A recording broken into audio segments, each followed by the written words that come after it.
Yes, പുതിയൊരു വിവരം കൂടി പുറത്തു വരുന്നു. അതായത് പുൽവാമ സ്വദേശി ഡോക്ടർ മുഹമ്മദ് ഉമർ ആണ് കാർ ഓടിച്ചത്. ഉമറിൻ്റെ ഉമ്മയെയും സഹോദരങ്ങളെയും പോലീസ് കസ്റ്റഡിയിലെടുത്തിട്ടുണ്ട്. DNA പരിശോധന നടത്താൻ തയ്യാറെടുക്കുകയാണ് പോലീസ്. കാരണം ഈ കാറിൽ ചാവേർ ആയി വന്ന ഡോക്ടർ മുഹമ്മദ് ഉമർ ചിതറിത്തെറിച്ച ശരീരഭാഗങ്ങൾ DNA പരിശോധനയ്ക്ക് വിധേയമാക്കണം. അതിനുശേഷം അത് ഉറപ്പിക്കണം. പുൽവാമ സ്വദേശിയാണ് ഡോക്ടർ മുഹമ്മദ് ഉമർ. ഫരീദാബാദ് സംഘത്തിൽപ്പെട്ടയാൾ, ഡോക്ടർമാർക്കൊപ്പമുണ്ടായിരുന്നയാൾ, ഇന്നലെ പിടിയിലായ 3 ഭീകരരുടെ ഒപ്പമുണ്ടായിരുന്ന മറ്റൊരു ഭീകരൻ എന്ന് വ്യക്തമാകുന്നു. നന്ദൻ, ഈ പുൽവാമ എന്ന വാക്കിലേക്ക് നമ്മൾ എത്തുമ്പോൾ ഭീകരരെ വല്ലാതെ സഹായിക്കുന്ന ചിലരുടെ ഇടം കൂടിയാണവിടം. അങ്ങനെയെങ്കിൽ അതിനപ്പുറം പാകിസ്ഥാനിലേക്ക് എത്തി നിൽക്കുമോ കാര്യങ്ങൾ? കൃഷ്ണജ, ഇപ്പോൾ ഏറ്റവും ഒടുവിലായി നമുക്ക് ലഭ്യമായ വിവരം, അതും ഡൽഹി പോലീസ് ഔദ്യോഗികമായി ഇതുവരെയായിട്ടും സ്ഥിരീകരിച്ചിട്ടില്ല. നേരത്തെ തന്നെ അത്തരം വിവരങ്ങൾ ഉണ്ടായിരുന്നു. അതായത് പുൽവാമ സ്വദേശിയായ മുഹമ്മദ് ഉമറാണ് ഈ വാഹനം ഓടിച്ചിരുന്നത്. നമ്മൾ നേരത്തെ തന്നെ അത് അക്കാര്യം സൂചിപ്പിച്ചിരുന്നു. അതായത് ഈ വാഹനം ഉമറിലേക്ക് എത്തപ്പെട്ട ഒരു നാൾ വഴിയുണ്ട്. അതായത് ഇത് ഹരിയാനയിലെ അംബാല സ്വദേശിയായ ഒരു ദേവേന്ദ്രയുടെ വാഹനമായിരുന്നു ഈ I-20 എന്നുള്ളത്. ഹരിയാന രജിസ്ട്രേഷൻ ആയിരുന്നു. ഈ ദേവേന്ദ്രയിൽ നിന്ന് അമീർ എന്നുള്ള ആൾ ഈ വാഹനം വാങ്ങിയാണ്. അമീർ പിന്നീട് ഈ വാഹനം കൈമാറിയത് പുൽവാമ സ്വദേശിയായ ഒരു താരിഖിനാണ്.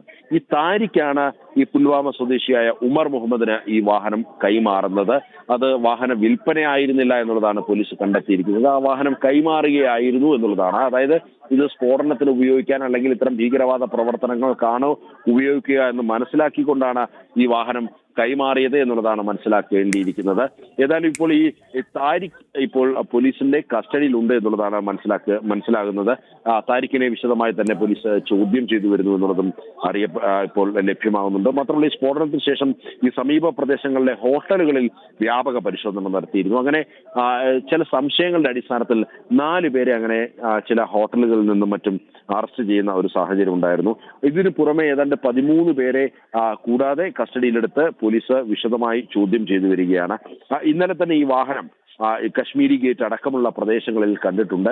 ഒരുപക്ഷെ മറ്റ് സ്ഥലങ്ങളിൽ സ്ഫോടനം നടത്താൻ ഉദ്ദേശിക്കുകയും അവിടെ സെക്യൂരിറ്റി അടക്കം കൃത്യമായി ടൈറ്റാണ് എന്ന് ബോധ്യത്തിന്റെ അടിസ്ഥാനത്തിലായിരിക്കണം ഈ വാഹനം ഇല്ലെങ്കിൽ ഈ ഒരു സ്ഫോടനം ഇവിടേക്ക് മാറ്റുവാൻ വേണ്ടി കാരണമായത് എന്നുള്ളതാണ് ഇപ്പോൾ പോലീസ് അനുമാനിക്കുന്നത്. ഏതായാലും ഈ വാഹനം കഴിഞ്ഞ ജൂണിൽ ഈ ബദർപൂരിൽ നിന്ന് ഈ വാഹനത്തിന്റെ CCTV ദൃശ്യം ലഭിച്ചിട്ടുണ്ട്. അതായത് ഡൽഹിയിലേക്ക് കടന്നു വരുന്ന ബോർഡറാണ്, ഡൽഹിയുടെ അതിർത്തിയാണ് ബദർപൂർ എന്നുള്ളത്. ആ ബദർപൂരിൽ നിന്നും ഈ വാഹനത്തിന്റെ ദൃശ്യങ്ങൾ ജൂണിൽ ലഭിച്ചിട്ടുണ്ട് എന്നുള്ളതാണ്. അതായത് കഴിഞ്ഞ ജൂൺ മുതൽ തന്നെ ഈ വാഹനം ഡൽഹി കേന്ദ്രീകരിച്ച് എത്തിയിട്ടുണ്ട്. ആ വാഹനത്തിൽ ഈ സ്ഫോടക വസ്തുക്കൾ അടക്കം നിറച്ച് ഇത്തരം ഒരു സ്ഫോടനം നടത്തുവാൻ വേണ്ടി പെട്ടെന്ന് പദ്ധതിയിട്ടത് ഒരുപക്ഷെ ഈ തങ്ങളുടെ കൂട്ടാളികളുടെ അറസ്റ്റും അതേ തുടർന്ന് തങ്ങളിലേക്ക് പോലീസും അതേപോലെ തന്നെ അന്വേഷണവും എത്തപ്പെടുമെന്നുള്ള ഒരു സംശയത്തിന്റെ അടിസ്ഥാനത്തിലായിരിക്കണം പെട്ടെന്ന് ഇത്തരം ഒരു സ്ഫോടനം കൈകാര്യം ചെയ്യുവാൻ വേണ്ടി ഇവർ നിർബന്ധിതരായത് എന്നുള്ളതാണ് മനസ്സിലാകുന്നത്. പ്രത്യേകിച്ച് പോലീസ് ഇവരിലേക്ക് അരികിലേക്ക് എത്തിയിരുന്ന ഒരു സാഹചര്യം ഉണ്ട് എന്നുള്ളതും വ്യക്തമാകുന്നു. പ്രത്യേകിച്ച് ഈ കഴിഞ്ഞ ദിവസം 7 പേരെ അറസ്റ്റ് ചെയ്തിരുന്നു. അതിൽ 2 പേർ ഡോക്ടർമാരാണ് എന്നുള്ളത് നേരത്തെ തന്നെ വ്യക്തമാക്കിയിരുന്നു. ഇതിനൊക്കെ ആധാരമായ സംഭവം എന്നുള്ളത് ഈ അനന്തനാഗ് ജില്ലയിലെ ഗവൺമെന്റ് മെഡിക്കൽ കോളേജിൽ നിന്നും ഒരു AK-47 തോക്കും അതേപോലെ തന്നെ മറ്റു ചില ആയുധങ്ങളും സ്ഫോടക വസ്തുക്കളും പിടിച്ചെടുത്തതാണ് ഈ കേസിന്റെ വഴിത്തിരിവായത് എന്നുള്ളതാണ്. അതിനുശേഷം ആ അന്വേഷണം എത്തപ്പെട്ടത് ഈ പുൽവാമ, അനന്തനാഗ് അതേപോലെ തന്നെ സോപ്പിയാൻ അടക്കമുള്ള മേഖലകളിലേക്കാണ്. അവിടെ ഏതാനും വീടുകളിലും അതേപോലെ തന്നെ ഭീകരരെന്ന് സംശയിക്കുന്നവരുടെ വീടുകളിലൊക്കെ തന്നെ പോലീസ് റെയ്ഡ് നടത്തിയിരുന്നു. ആ റെയ്ഡിൽ നിന്നുമൊക്കെ തന്നെ ലഭിച്ച വിവരങ്ങളുടെ അടിസ്ഥാനത്തിലാണ് ഈ നിരോധിത ഭീകര സംഘടനകളായ ജെയ്ഷ-ഇ മുഹമ്മദ് അതേപോലെ തന്നെ അൻസാർ ഗസ്വത് ഉൽ ഹിന്ദ് എന്നിവയിൽപ്പെട്ട ചില ആൾക്കാർ ഈ ഡൽഹി കേന്ദ്രീകരിച്ച് വലിയ സ്ഫോടനത്തിന് ലക്ഷ്യമിടുന്നുണ്ട് എന്നുള്ളത് ബോധ്യമാകുകയും അവരെ പിടികൂടാൻ വേണ്ടി ഈ ഹരിയാന പോലീസിന്റെ സഹായത്തോടെ ജമ്മു കാശ്മീർ പോലീസ് ഒരു ഓപ്പറേഷൻ നടത്തുകയും ചെയ്തത്. അങ്ങനെയാണ് ഈ പിടിയിലായവരിൽ ഈ 2 ഡോക്ടർമാരും അതേപോലെ തന്നെ പ്രൊഫഷണലുകളും വിദ്യാർത്ഥികളും ഉൾപ്പെട്ടു എന്നുള്ളത് മനസ്സിലാക്കുന്നത്. ആരിഫ് നിസാർ ധാർ അതേപോലെ തന്നെ യാസിർ ഉൽ അഷറഫ്, മക്സൂദ് അതേപോലെ തന്നെ അഹമ്മദ് ധാർ, ഒപ്പം തന്നെ ഇർഫാൻ അഹമ്മദ്, അതേപോലെ തന്നെ സമീർ അഹമ്മദ് അഗർവാൾ, ഒപ്പം തന്നെ ഡോക്ടർ മുസഹിൽ അഹമ്മദ്, അതേപോലെ തന്നെ ഡോക്ടർ അദീൽ, ഈ 2 ഡോക്ടർമാരാണ് പിടികൂടിയത്. ഇവരുടെ സുഹൃത്താണ് ഈ ഉമർ എന്നുള്ളതാണ് ഇപ്പോൾ പോലീസ് വ്യക്തമാക്കുന്നത്. ഇയാളും ഡോക്ടറാണ് എന്നുള്ള സൂചനകൾ ലഭിക്കുന്നുണ്ട്. ഇവർക്ക് പാകിസ്ഥാനിൽ പ്രവർത്തിക്കുന്ന ഭീകര സംഘടനാ നേതാക്കളുമായി ബന്ധമുണ്ടെന്ന് പോലീസ് നേരത്തെ വ്യക്തമാക്കിയിരുന്നു. ഇന്ന് കഴിഞ്ഞ ദിവസം പിടിയിലായവരിൽ നിന്നും ഏതാണ്ട് 3 പിസ്റ്റളുകളും അതേപോലെ തന്നെ IED സ്ഫോടനത്തിന് ആവശ്യമായ 2900 കിലോഗ്രാം സ്ഫോടക വസ്തുക്കളും സർക്യൂട്ടുകൾ, അതേപോലെ തന്നെ ബാറ്ററികൾ തുടങ്ങി ഉഗ്ര സ്ഫോടനത്തിന് ആവശ്യമായ വിവിധ സാമഗ്രികളായിരുന്നു ഇവരിൽ നിന്നും കണ്ടെത്തിയത്. നേരത്തെ സൂചിപ്പിച്ച പോലെ അനന്തനാഗ് സർക്കാർ മെഡിക്കൽ കോളേജിൽ നിന്നും AK-47 സ്ഫോടക വസ്തുക്കളും കണ്ടെത്തിയതാണ് ഈ കേസിൽ ഏറെ വഴിത്തിരിവായത് എന്നുള്ളതാണ്. ഇതേ തുടർന്ന് സംസ്ഥാന നഗരിയിലടക്കം ഈ സ്ഫോടനങ്ങൾ നടത്തുവാൻ വേണ്ടി ഭീകരർ പദ്ധതിയിട്ടത് കേന്ദ്രസേനയുമായി ചേർന്ന് ജമ്മു കാശ്മീർ പോലീസും ഹരിയാന പോലീസും നിർവീര്യമാക്കുകയായിരുന്നു. ഒരുപക്ഷെ കഴിഞ്ഞ ദിവസം ഈ ഹരിയാനയിലെ ഫരീദാബാദിൽ നിന്നും ഈ ഡോക്ടർമാർ അടക്കം പിടിയിലായിരുന്നുണ്ടെങ്കിൽ രാജ്യത്ത് വലിയ സ്ഫോടന പരമ്പരകൾ തന്നെ ഉണ്ടായേക്കാനുള്ള സാധ്യതകൾ ഉണ്ടായിരുന്നു. ഇപ്പോൾ ഈ സ്ഫോടനം തന്നെ, ഇല്ലെങ്കിൽ ഉമർ എന്നുള്ള ഡോക്ടർ, അയാൾ ഈ സ്ഫോടനം നടത്തിയത് നേരത്തെ പ്ലാൻ ചെയ്ത് വെച്ചിരുന്ന ഏതെങ്കിലും സ്ഫോടനം അത് നടക്കാൻ സാധ്യതയില്ല, നടക്കാനിടയില്ല എന്നുള്ള ബോധ്യത്തിന്റെ അടിസ്ഥാനത്തിലാണ്. കാര്യം കൂട്ടാളികൾ ഇതിനോടകം തന്നെ പിടിയിലായിട്ടുണ്ട്. ആ കൂട്ടാളികളെ കൃത്യമായി ചോദ്യം ചെയ്യും എന്ന് ഇയാൾക്ക് അറിയാം. അങ്ങനെ ആ ചോദ്യം ചെയ്യലിൽ തന്റെ അടക്കം മറ്റ് മുഴുവൻ ആൾക്കാരുടെയും പേര് വിവരങ്ങൾ ഇയാൾ ഈ കസ്റ്റഡിയിലുള്ളവർ പുറത്ത് പറയും, പോലീസിനോട് പറയും എന്നുള്ള കാര്യത്തിൽ തർക്കമുണ്ടായിരുന്നില്ല. അപ്പോൾ തങ്ങളുടെ പക്കലിരിക്കുന്ന ആയുധങ്ങളും അതേപോലെ തന്നെ സ്ഫോടക വസ്തുക്കളും ഒന്നും അത് സേഫ് അല്ല, അത് ഇവർ എന്നായാലും പിടിയിലാകും. സ്വാഭാവികമായും ഈ സ്ഫോടക വസ്തുക്കളും പിടിയിലാകും. അതുകൊണ്ട് തന്നെ അതിനു മുമ്പേ ഇത്തരമൊരു ആക്രമണം പെട്ടെന്ന് പദ്ധതിയിട്ടതാകാനുള്ള സാധ്യതയാണ്. ഏതായാലും ജെയ്ഷെ മുഹമ്മദിന്റെ ഒരു സാന്നിധ്യം, അല്ലെങ്കിൽ ജെയ്ഷെ മുഹമ്മദ് ആണ് ഈ ആക്രമണത്തിന് പിന്നിൽ എന്നുള്ളത് വീണ്ടും സംശയം കൂടുതൽ ഇരട്ടിക്കുന്നു എന്നുള്ളതാണ് യാഥാർത്ഥ്യം. ഏതായാലും ഔദ്യോഗികമായി അത്തരം സ്ഥിരീകരണങ്ങൾ ഉണ്ടായിട്ടില്ല. ജെയ്ഷെ മുഹമ്മദ് ആണോ, അല്ലെങ്കിൽ IS ആണോ, അല്ലെങ്കിൽ മറ്റേതെങ്കിലും ഭീകരവാദ ശക്തികളാണോ എന്നുള്ള കാര്യം ഇതുവരെയായിട്ടും സ്ഥിരീകരിക്കാൻ, അല്ലെങ്കിൽ അത്തരം ഔദ്യോഗിക പ്രഖ്യാപനങ്ങൾ ഉണ്ടായിട്ടില്ല എന്നുള്ളതാണ്. ഏതായാലും ഉന്നതതല യോഗം ചേരുകയാണ്. ഒരുപക്ഷെ ആ ഉന്നതതല യോഗത്തിന് ശേഷം ഔദ്യോഗികമായ ഒരു പ്രഖ്യാപനം ഈ സ്ഫോടനത്തിന്റെ എന്താണ് മോഡസ് ഓപ്പറാൻഡി, അതേപോലെ തന്നെ എന്തായിരുന്നു ഭീകരർ ലക്ഷ്യം വെച്ചിരുന്നത് തുടങ്ങിയ കാര്യങ്ങളൊക്കെ തന്നെ ഇനി അറിയേണ്ടിയിരിക്കുന്നു. പല അഭ്യൂഹങ്ങളും വരുന്നുണ്ട്. ചാന്ദിനി ചൗക്ക് മാർക്കറ്റാണ്. പക്ഷെ സ്വാഭാവികമായും ഈ ചാന്ദിനി ചൗക്ക്, ഈ വാഹനം കടന്നു വരുന്ന വഴിയിൽ ഈ ചാന്ദിനി ചൗക്ക് മാർക്കറ്റിലേക്ക് വാഹനങ്ങൾക്ക് പ്രവേശിക്കാൻ സാധ്യമായിരുന്നില്ല.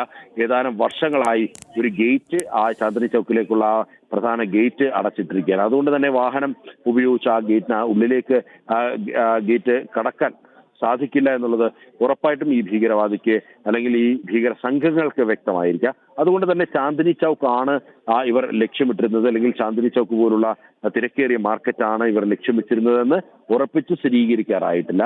ഒരുപക്ഷെ ഇവിടെ തന്നെ ഈ ഒരു സൂചന എന്ന നിലയിൽ ഒരു സ്ഫോടനം നടത്തുകയായിരിക്കാം ഇവരുടെ ലക്ഷ്യം. ഇന്നലെ തിങ്കളാഴ്ചയായിരുന്നു, ചെങ്കോട്ട അവധിയായിരുന്നു. സ്വാഭാവികമായും ചെങ്കോട്ടയിൽ ആരും ഉണ്ടാകില്ല എന്നുള്ള ബോധ്യം ഇവർക്ക് കൃത്യമായുണ്ട്. അതേസമയം ചെങ്കോട്ടയിൽ ആളില്ലെങ്കിൽ തന്നെ ചെങ്കോട്ടയ്ക്ക് നേരെ എതിർവശമാണ് ഈ ചാന്ദിനി ചൗക്ക് എന്ന് പറയുന്ന പ്രധാനപ്പെട്ട ഒരു വലിയ ഒരു കുറെ കടകൾ ചേർന്ന ഒരു വലിയ കമ്പോളമാണ്. തുണിയടക്കമുള്ള ഒത്തിരി സാധനങ്ങൾ ലഭ്യമാകുന്ന ഒരു വലിയ കമ്പോളമാണ് ഈ ചാന്ദിനി ചൗക്ക് എന്നുള്ളത്. ഡൽഹിയിൽ വരുന്ന സഞ്ചാരികളൊക്കെ തന്നെ ഈ ചാന്ദിനി ചൗക്ക് സന്ദർശിക്കുകയും സാധനം വാങ്ങുകയൊക്കെ ചെയ്യുന്നത് പതിവാണ്. അപ്പോൾ ഈ ചാന്ദിനി ചൗക്കിൽ സ്വാഭാവികമായും ധാരാളം ആൾക്കാരുണ്ട് എന്നുള്ള ഒരു ബോധ്യം ഈ ഭീകരവാദികൾക്ക് ഉണ്ടാകണം. പക്ഷേ ചാന്ദിനി ചൗക്കിലേക്ക് ഈ വഴി കടക്കാൻ പറ്റില്ല എന്നുള്ളതും അവർ നേരത്തെ തന്നെ തിരിച്ചറിയുന്നുണ്ടാകാം. പ്രത്യേകിച്ച് ഇത്തരമൊരു ഭീകരാക്രമണം ഓപ്പറേറ്റ് ചെയ്യുമ്പോൾ വലിയ രീതിയിൽ അവർ ഇതുമായി ബന്ധപ്പെട്ട് പ്രദേശത്തെ കൃത്യമായി പഠിക്കാനുള്ള സാധ്യത തള്ളിക്കളയാൻ കഴിയില്ല. അങ്ങനെ ഈ ചാന്ദിനി ചൗക്കിലേക്ക് ഇതുവഴി പ്രവേശിക്കാൻ കഴിയില്ല എന്ന് മനസ്സിലാക്കി ഒരുപക്ഷെ അതിന് സമീപമുള്ള സിഗ്നലിൽ വെച്ച് ഈ വാഹനം സ്ഫോടനത്തിനിരയാക്കിയായിരുന്നു ഭീകരവാദികൾ എന്ന് വേണം അനുമാനിക്കേണ്ടിയിരിക്കുന്നത്. ഏതായാലും വിശദമായ അന്വേഷണത്തിലേക്ക് കടന്നിരിക്കുന്നു പോലീസ്. ഈ ഭീകരവാദികൾ ശരി നന്ദഗോപൻ, അതായത് കഴിഞ്ഞ ഒരു മാസമായി വിവിധ ഇടങ്ങളിൽ പ്രധാനപ്പെട്ട തന്ത്രപ്രധാന കേന്ദ്രങ്ങളിലൊക്കെയും സ്ഫോടനം നടത്താം എന്ന ലക്ഷ്യത്തോടെ ഭീകരർ പലരും കടന്നു വന്നിരുന്നു. കശ്മീരിൽ, ഗുജറാത്തിൽ, ഹരിയാനയിൽ അടക്കം ഭീകരരെ പിടികൂടിയിരുന്നു. സ്ഫോടക വസ്തുക്കൾ അവരിൽ നിന്ന് കണ്ടെടുത്തിരുന്നു. അതൊക്കെ ഒരു വശത്ത് നടക്കുമ്പോൾ, അതായത് കൂട്ടായി ഭാരതത്തിൻ്റെ പ്രധാനപ്പെട്ട ഇടങ്ങളിൽ ബോംബ് സ്ഫോടനങ്ങൾ നടത്താമെന്ന ലക്ഷ്യമാണ് അവർക്കുള്ളത്. പക്ഷെ അപ്പോഴൊക്കെയും കൃത്യമായ ഇടപെടലുകൾ നമ്മുടെ ഏജൻസികൾ നടത്തുകയും പിടികൂടുകയും ചെയ്തു. ഇതിപ്പോൾ NIA ഏറ്റെടുക്കുന്നു. ചെങ്കോട്ടയിലെ ഈ സ്ഫോടനം, അതിന് പിന്നിൽ ആരെന്ന ചോദ്യം, അതിനൊക്കെ ഉത്തരം NIA നൽകുമെന്ന പ്രതീക്ഷയാണ്. NIA ഏറ്റെടുത്തിരിക്കുന്നു. ഏതായാലും കാർ ഓടിച്ചത് ഡോക്ടർ മുഹമ്മദ് ഉമർ ഈ ഫരീദാബാദ് സംഘത്തിൽപ്പെട്ടയാളാണ്. DNA പരിശോധന നടത്തുന്നുണ്ട്. ഇതൊരു ചാവേർ ഭീകരാക്രമണം കൂടിയാണ്, അങ്ങനെ കൂടി ഉറപ്പാകുന്നു. വിവരങ്ങൾ നൽകുകയായിരുന്നു എസ് നന്ദഗോപൻ. വീണ്ടും ഇടവേള.